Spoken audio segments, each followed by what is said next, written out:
pictorial. Yang saya catat, itu yang memperkenalkan aliran pictorial adalah Henry Pitts Robinson. Dia penulis asal Inggris. Dia bikin buku namanya Pictorial Effect in Photography. Itu 1869, jadi sudah lama sekali. Nah, kemudian apa yang menarik dengan foto pictorial? Foto pictorial itu, kalau gampangnya sih, ketika ada di suatu kerajaan nih, kalau suatu kerajaan di keraton gitu, itu kan ada lukisan-lukisan raja-raja. Nah, lukisan raja, lukisan bangsawan yang dipampang di istana, itu digantikan dengan foto. Nah, jadi kalau dari situ kita bisa melihat, oh berarti kalau foto pictorial itu harus aturannya harus benar, harus tampak indah, karena memang pada dasarnya foto pictorial itu hanya mengenal indah dan menyenangkan.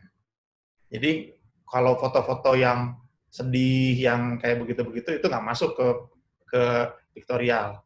Nah, di tahun 1860 itu diperkenalkan pictorial ketika menggunakan bantuan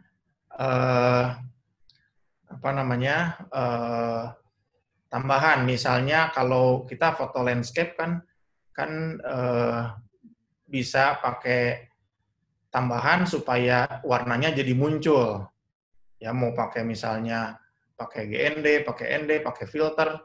Nah, itu dengan menggunakan filter, foto akan tampak lebih indah. Nah, kemudian bisa juga foto pictorial itu misalnya menggunakan kualitas cetaknya dikasih warna sepia, dikasih tambahan-tambahan yang membuat foto itu menjadi bagus. Nah, itu foto pictorial. Kalau secara gampangnya, yang disebut salon foto itu pictorial. Gimana dengan pelajaran yang diajarkan oleh Pak Budi Ipung ketika saya belajar mengenal di SFTBI? Pada awalnya sih, yaitu yang diajarkannya pictorial. Nah, ada tetapinya. Ketika 2016 saya mulai belajar di SFTBI, terus kemudian waktu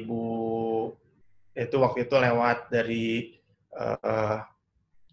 ujian Cap BI, terus kemudian masuk ke ujian Gold. Nah, itu ada cerita yang menarik.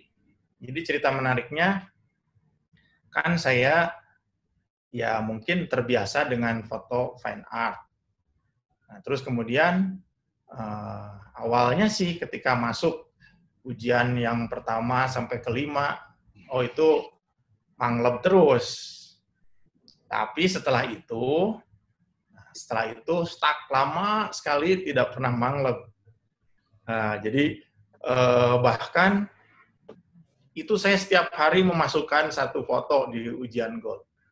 Total sampai lulus 19 foto itu perlu 176 hari.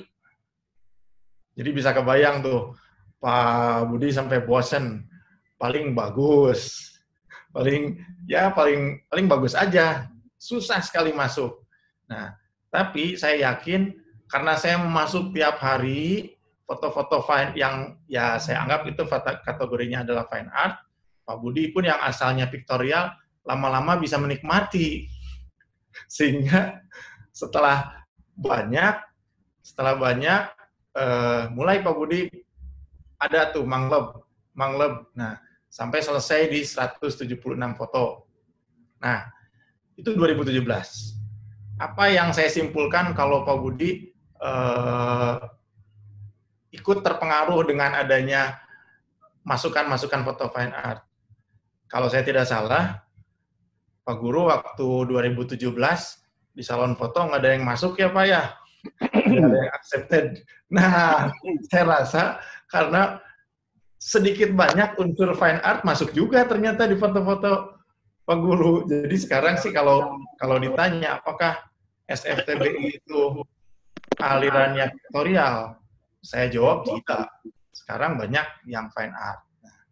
Begitu pula dengan salon foto. Salon foto pun sekarang banyak yang masuk kategori fine art. Nah, jadi pertanyaannya sih belum terjawab. Apa sih yang disebut foto fine art? Foto fine art, fotografi fine art, paling gampang, lihat saja iklan di pinggir jalan, di billboard iklan, yang foto bukan yang lukisan. Itu umumnya, foto yang di billboard itu adalah foto fine art. Jadi, yang si pembuatnya, dia pokoknya fotonya gimana caranya, asal pesannya sampai, tertangkap, jadi bisa jualan. Bisa jualan, jadi itu aturannya aneh-aneh. Jadi kalau dicocokkan dengan teori yang tentang komposisi dan sebagainya, seringkali melanggar out of the box, jadi melanggar komposisi, melanggar kalau batasan harusnya diambil secara utuh, misalnya suatu organ gitu ini diambil cuman bagian-bagian aja. Nah itu foto fine art. Nanti kita akan bahas supaya lebih jelas lagi. Nah seperti ini yang ditampilan di slide saya, ini pun kategorinya mungkin ini termasuk foto abstrak, dan foto abstrak itu adalah bagian dari fine art. Oke. Nah di dalam fotografi fine art, itu fotografi fine art mulai didengungkan, mulai dikenal, itu di tahun 1932. Di Amerika ada Adam Ansel. Nah, Ansel Adam ini, dia membuat satu komunitas yang intinya sih menentang piktorial. Nah, karena kalau di piktorial pada saat itu kan supaya foto tampak indah, jadi menggunakan filter, terus menggunakan F yang bukaan yang besar. Jadi supaya ada blur, supaya point of interest-nya lebih fokus. Nah, pada saat diproklamirkan adanya fine art fotografi, itu ada satu komunitas di Amerika, dia menamakannya F64. Jadi maksudnya itu dia memakai teknik foto dengan menggunakan diafragma yang sekecil mungkin bukaannya, supaya semua jelas. Jadi di foto-foto fine art itu jarang menggunakan F-nya yang rendah, bukaan yang besar, tapi yang jelas. Nah, sebenarnya kalau kita lihat sekarang, karena umumnya kita tidak terlalu mementingkan masalah apa itu pictorial atau fine art, pokoknya fotonya bagus. Nah, minimal kita jadi tahu sejarah deh. Oh, ternyata yang selama ini foto-foto kita kenal, itu banyak yang masuk kategori fine art. Misalnya apa? Abstrak, foto konsep. Jadi kalau foto fine art susah kalau untuk candid, kecuali memang betul-betul ya momen yang kebetulan saja ya bisa. Tapi kebanyakan konsep, foto konsep itu adalah masuknya fine art. Siluet udah jelas, karena kan kita tidak bisa melihat wajah seseorang, apalagi dulu saya ingat betul waktu di Pudak itu kan selalu ditekankan, kalau foto wajah harus matanya. Nah, kalau di siluet mana bisa ngeliat matanya, mungkin hanya ya kelihatan hitam saja. Jadi yang namanya foto siluet itu fine art. Terus refleksi, seperti di foto ini. Ini saya ambil foto di TSM. Ya, jadi saya TSM, tapi yang diambil adalah refleksinya. Refleksi, jadi yang tampak itu Bank Mega. Nah, ini seperti karena dia masuk ke dalam kategori reflection, jadi itu sebenarnya adalah fotografi fine art. Sama halnya seperti kemarin yang kita ikuti di Tidar Foto itu, yang ada lomba foto. Kan ada kategori shadow and reflection. Nah, itu dia. Itu sebenarnya fine art. Jadi, untuk Salon Foto Indonesia sekarang tidak lagi murni disebut masuk kelompok pictorial, tapi juga sudah menerima aliran fine art. Nah, sebelum tadi acara dimulai, saya sempat kirimkan di WA group, di grup safety di Cap BI, itu artikel tentang 23 foto yang termahal di dunia. Kalau teman-teman sekalian nanti menyempatkan coba dibuka, itu ternyata hampir semuanya adalah fine art. Jadi foto-foto yang menurut kita apa sih bagusnya, malah dihargainya dengan yang tidak masuk akal. Kalau sampai di atas 90 miliar hanya untuk sebuah foto, kayaknya sudah luar biasa. Nah, itu. Terus ada satu lagi yang istilahnya sekarang itu banyak juga mungkin teman-teman mengenal, minimalis. Nah, kalau minimalis ini saya hampir bisa pastikan sulit untuk diterima di SFTBI ataupun di Salon Foto Indonesia. Karena minimalis itu sebenarnya bukan aliran. Minimalis itu hanya cara berpikir si pembuat foto. Jadi way of thinking. Jadi kaum minimalis itu berpikirnya adalah prinsipnya less is more. Sedikit itu lebih. Nah, jadi kalau foto misalnya orangnya bisa kecil-kecil, atau bisa juga gede sekalian, jadi yang diambil cuman hanya parsial aja. Sehingga kalau sudah di zoom, dibesarkan, itu hilang bentuk aslinya, tapi yang tertinggal hanya misalnya antara bentuk, garis, lingkaran, nah seperti itu. Jadi kalau di minimalis, itu banyak sekali alirannya. Prinsip-prinsip minimalis itu mulai dari negative space, jadi cuman kosong aja. Nah, paling ada satu bendanya kecil, seperti misalnya di dot in space, atau perspektif. Jadi kalau di arsitektur, itu yang diambil bukan bangunan secara keseluruhan, tapi hanya lorong, atapnya saja. Itu sebenarnya aliran minimalis. Kemudian juga yang memperkenalkan masalah warna, yang fokus di masalah warna. Ada warna-warna yang berdampingan, bisa juga warna yang banyak, multicolor, atau pattern. Ya, termasuk tadi ada light and shadow, batas, jadi ya hanya border aja, pokoknya itu kalau untuk minimalis bisa, dan sebagainya. Termasuk untuk landscape, untuk makro, dan black and white ada juga yang berpikir atau dibuat oleh fotografernya dengan konsep atau cara berpikir yang minimalis. Nah, ini salah satu karya saya tuh yang kecil di atas ini. Nah, ini masuk kategori abstrak boleh. Disebut minimalis pun iya, karena ini hanya judulnya, ini hanya one color,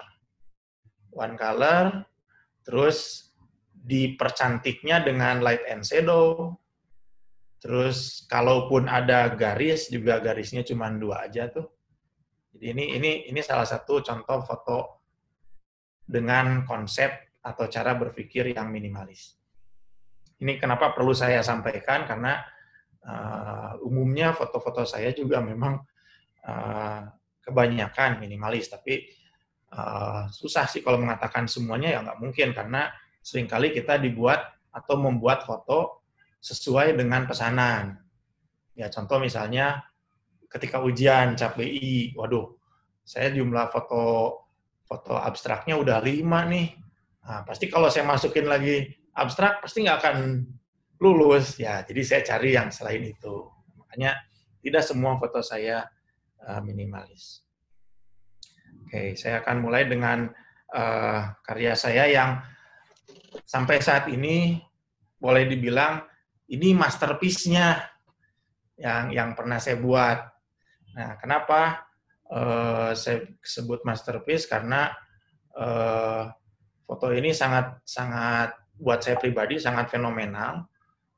Begitu foto, terus edit sebentar, saya langsung ajukan di ujian Gold, langsung mangleb. Waduh, saya senangnya luar biasa.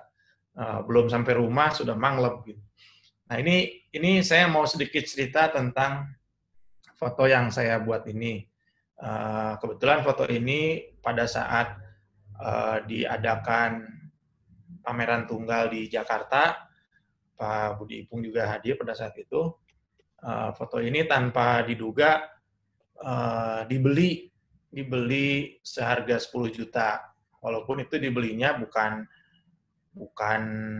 berikut filenya, tapi hanya cetakan fotonya.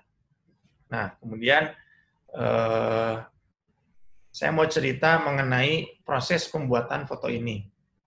Jadi proses pembuatan foto ini persis seperti yang diajarkan oleh Pak Guru, bahwa kalau membuat foto itu kita harus disertai dengan berdoa. Nah, ini prosesnya. Jadi ini settingannya ada di Ciwidey, di Bahtera. Nah, pada saat itu ketika saya mau motret, itu saya melihat ada perahu seperti ini. Ini maaf gambarnya agak blur karena saya ngambilnya dari HP dipindahkan. Nah, foto seperti ini. Begitu saya lihat, itu saya langsung tertarik dengan pattern atau garis-garis yang jadi ombaknya. Waduh, saya pikir ini suatu hal yang bagus. Saya tidak begitu memperhatikan masalah perahunya ataupun orangnya. Nah, saya langsung foto, tapi kemudian pada saat saya potret, timbul di dalam hati itu, coba ya kalau orangnya begini. Nah, di situ saya berdoa. Mudah-mudahan perahunya beloknya ke kanan, terus orangnya ada di ujung. Nah, dan ternyata itu ya sampai sini. Ya, terus kemudian rupanya doa saya terkabul. Jadi doa saya terkabul dan jadilah foto seperti ini. Nah, jadi sekarang kita lihat dari unsur fotonya. Kalau kita lihat foto ini disebut minimalis, ya, karena orangnya kecil ya, orangnya kecil. Terus mau dikatakan fine art, jelas karena ada menekankan unsur pattern. Nah, terus kemudian di sini susah disebut sebagai suatu foto piktorial karena kalau kita lihat orangnya ini kan ngadepnya ke arah yang berlawanan ya.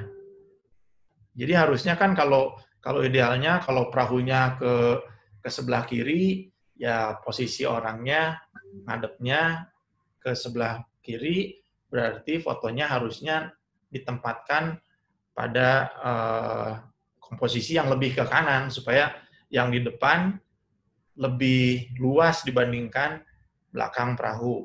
Tapi pada foto ini kebalikan, jadi ya melanggar aturan rule of third-nya. Nah, itu seperti itu. Kemudian pada foto ini sebenarnya saya pribadi sih tetap lebih memfokuskan atau lebih suka itu ada di riak-riak airnya. Jadi saya rasa ini suatu momen yang susah kalau diulang. Karena di danau yang segitu luas, ternyata hanya ada satu perahu. Dan karena airnya tenang, begitu perahunya jalan, dia memberikan bayangan riak seperti ini. Oke. Nah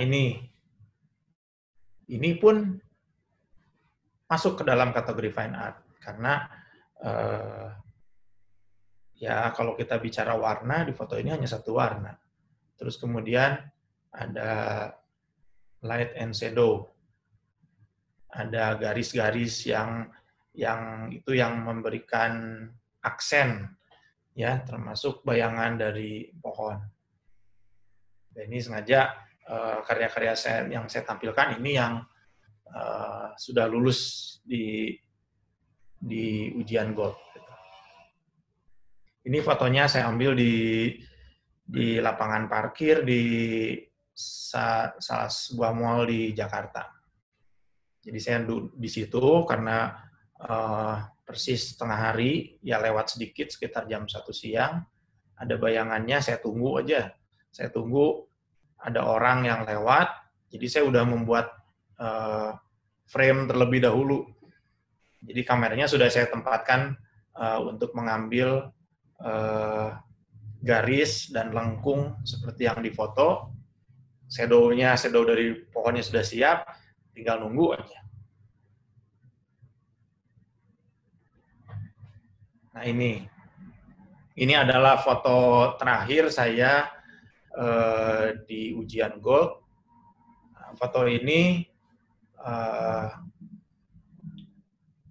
saya rasa cukup memberikan kenangan karena ini foto ikannya ikan hidup. Terus yang jadi piringnya itu adalah piring dari styrofoam. Nah, kemudian di bawah piringnya itu saya simpan di atas lampu sorot. Jadi ini lampu sorot di bawahnya, di atasnya saya taruh styrofoam, ini ikannya hidup, terus kemudian tangan kiri saya megang pensil, terus saya ganggu ikannya. Nah, untuk jadi foto seperti ini 26 kali uji coba.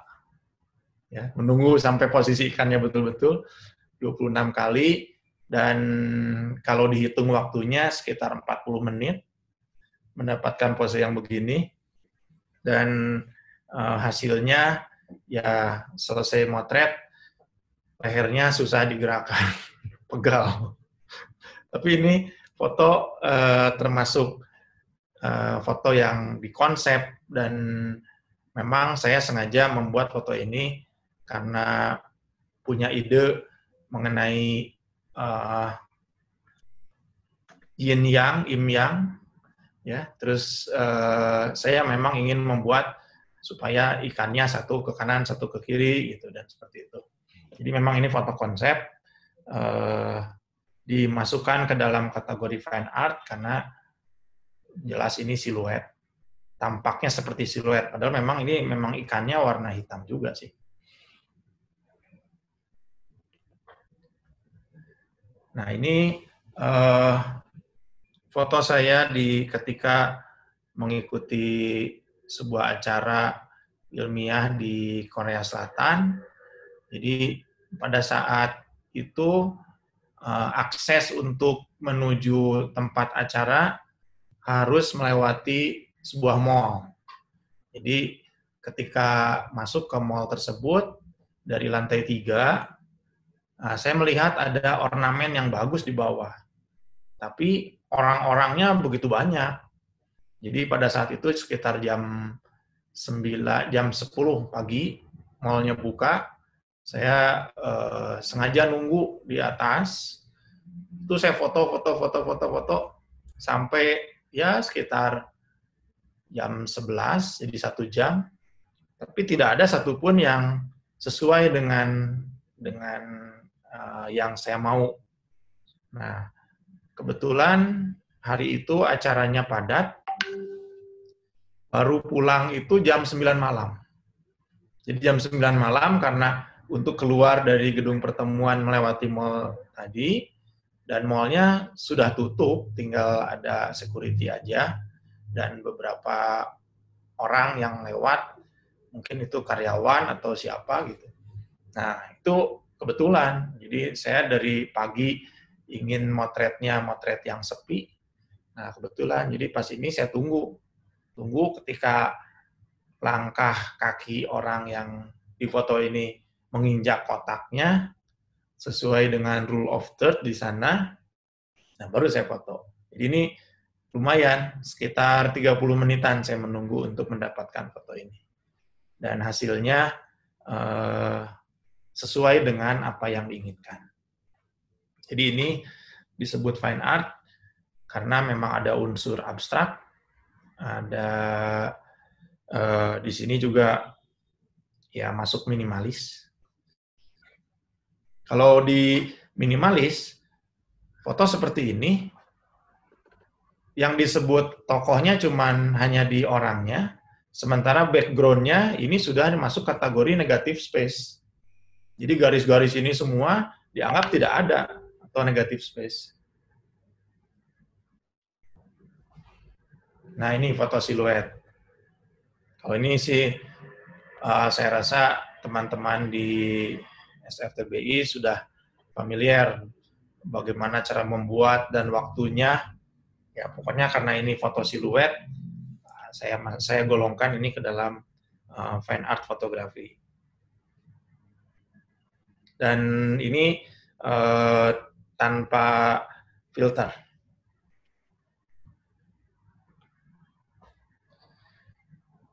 Ini foto flower. Ya, kalau di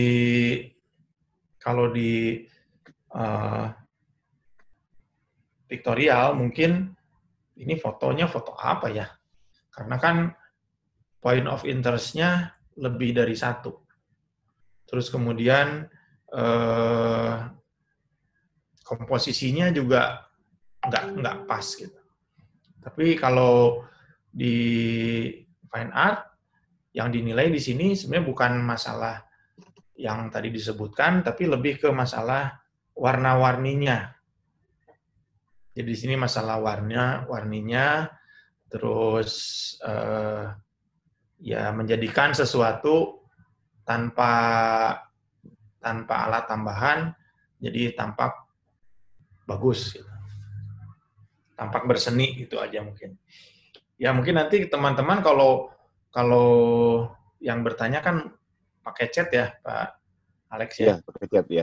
Ya, jadi nanti silahkan ya. Kalau mau bertanya atau berkomentar. Nah kemudian saya lanjutkan dulu. Saya lanjutkan. Ini juga sama. Ini sebetulnya kan kita biasa motret bunga seperti ini. Tapi yang mungkin kenapa ini dikategorikan fine art, karena kalau yang seperti ini masuknya back post mungkin ya. Harusnya kan kalau bunga dari depan gitu. Terus kita hindari center of death gitu.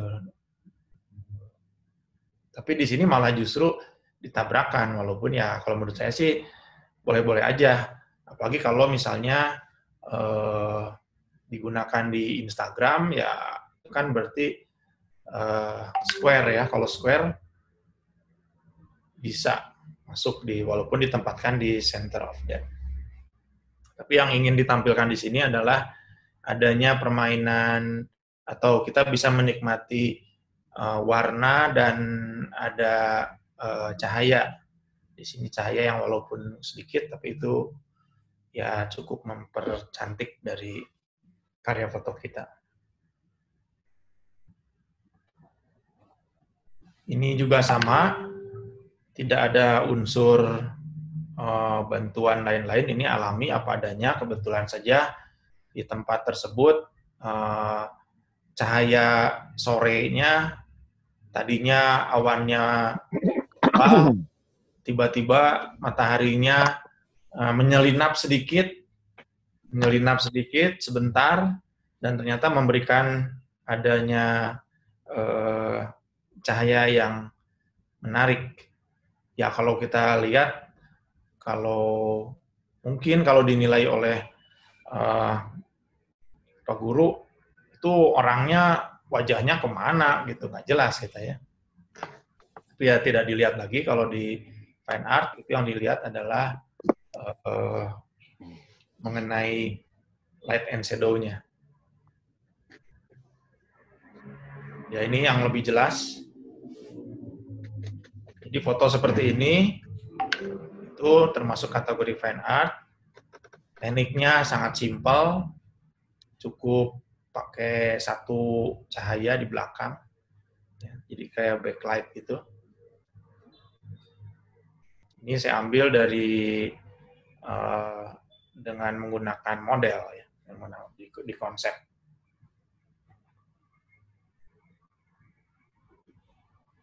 Nah ini, mungkin kalau teman-teman yang lihatnya jangan detail, lihatnya sekilas aja. Kalau lihat sekilas senang, ya kita senang ngelihat ada warna-warni, senang ada yang simpel-simpel aja. Tapi kalau lihat detail, aduh menyebalkan. Karena yang difoto itu diantaranya ada celana dalam, ada apa aja.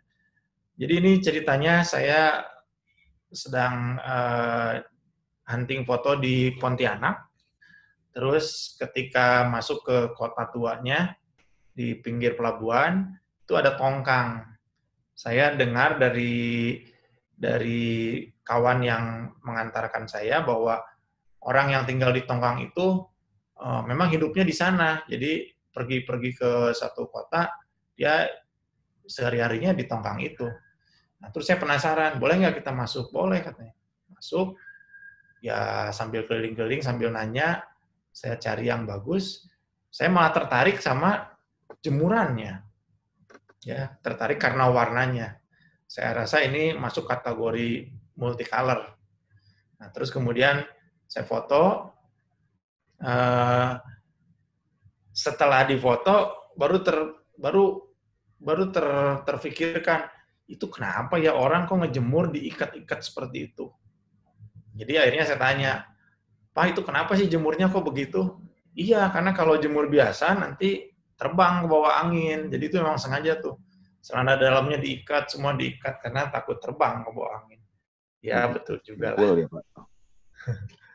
Oke, nah ini foto di Ciwidey, Ranca Bali. Saya rasa sih banyak di antara kita sudah pernah lah foto ini. Ya, saya hanya lebih menekankan bahwa walaupun ini foto landscape, tapi sebenarnya yang diambil bukan pemandangan secara umum, tapi lebih ke garis-garis lengkung, ya, yang terus kemudian disusun sedemikian rupa. Ini yang lebih menarik. Kalau mau masuk kategori abstrak, ya enggak juga, karena ini kan bisa ditebak. Ini kebun teh, itu ada pohon-pohon yang jelas. Mungkin kalau pohonnya dihilangkan, tinggal kebun tehnya aja, ya bisa jadi masuk abstrak. Tapi ini jelas termasuk kategori fine art. Nah ini foto candid di kereta Argo Parahyangan. Saya setiap minggu saya pergi ke Jakarta karena kerja di sana, dan selalu kamera saya bawa. Jadi suatu saat tertarik dengan anak kecil yang sedang nengok ke jendela. Nah, saya siapkan kamera. Ini saya duduknya persis di belakangnya. Di sebelah anak ini ada ibunya. Jadi saya tidak permisi dulu. Saya iseng-iseng aja saya siapkan kameranya. Terus ini dengan kecepatannya di sekitar per 500. Nah, terus saya kan jadi ini kebetulan di latarnya karena ini keretanya jalan, ada pohon, ada perkebunan, ada rumput-rumput. Nah, dan ternyata setelah difoto hasilnya ya kalau menurut saya ini seperti apa ya? Seperti masker gitu. Ada kayak topeng, ada bayangannya, dan saya kasih judul foto ini sebagai fantasi. Jadi mungkin ini fantasi si anak entah membayangkan apa keluar, dan juga fantasi saya sebagai fotografernya, saya merasa seperti kayak lihat apalah gitu. Yang mudah-mudahan teman-teman juga bisa menangkap apa yang dimaksud dari foto ini.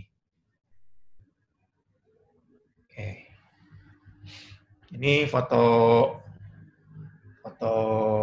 semi siluet ya, siluet tapi ada refleksi juga. Jadi di sini jelas penekanannya ada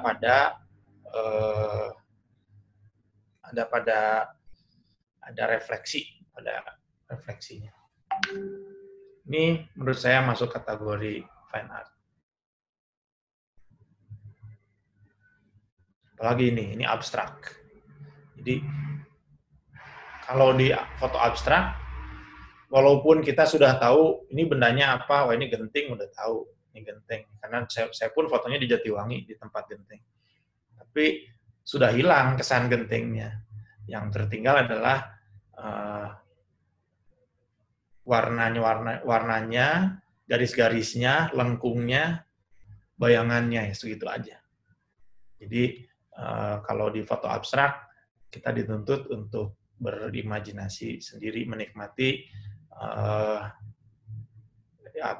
unsur-unsur atau elemen yang simpel. Nah, ini kembali contoh abstrak. Tapi foto abstrak ini saya ambil dari bagian bangunan, jadi sebetulnya harusnya arsitektur. Ini fotonya foto di pabrikannya BMW di Munchen.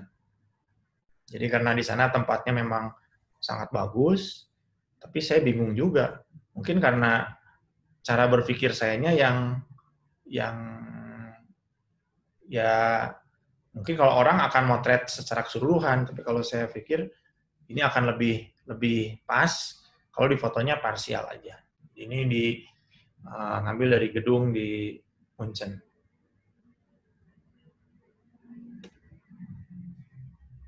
Ini sama di tempat tadi pengambilan foto genting. Jadi ini konsep, foto konsep. Pak tua ini yang saya tadi foto dari samping, ada membentuk bayangan siluet.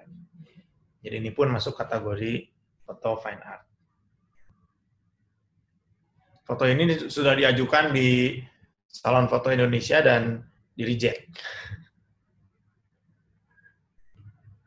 Nah, ada Pak yang satunya lagi yang accepted kan Pak? Yang satu lagi accepted, yang dari atas. Ya, betul. Yang dari bawah itu yang di reject. Nah ini sama foto siluet, ada refleksi juga, dengan wajah yang tidak jelas. Wajahnya tidak jelas. Tapi di sini ada bermain dengan ray of light di belakang tuh. Jadi ini juga sama foto konsep. Nah, panning juga itu termasuk bagian dari fine art karena mengandalkan teknik foto saja gitu. Jadi tidak ada cuman hanya teknik fotonya aja. Nah, ini saya ngambilnya di Shibuya. Jadi ketika sampai di sebelumnya saya coba riset dulu ke tempat yang akan dikunjungi, apa sih yang terkenal dan sebagainya. Ya kalau di Tokyo ya Shibuya Crossing ini. Tapi ketika sampai di Shibuya Crossing, waduh, saya bingung lihat orang seperti cendol, seperti begitu banyaknya. Jadi apa yang harus difoto? Nah, karena di tengah kebingungan itu, kebetulan ada tempat yang space yang kosong agak tinggi, ya udah saya naik aja ke situ, ya saya buatlah foto panning seperti ini.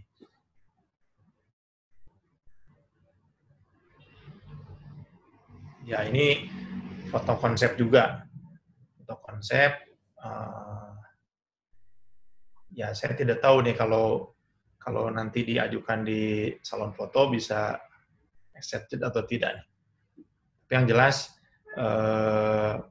penekanannya lebih ke bagaimana supaya foto bisa bercerita tanpa harus misalnya secara jelas wajahnya kelihatan gitu enggak.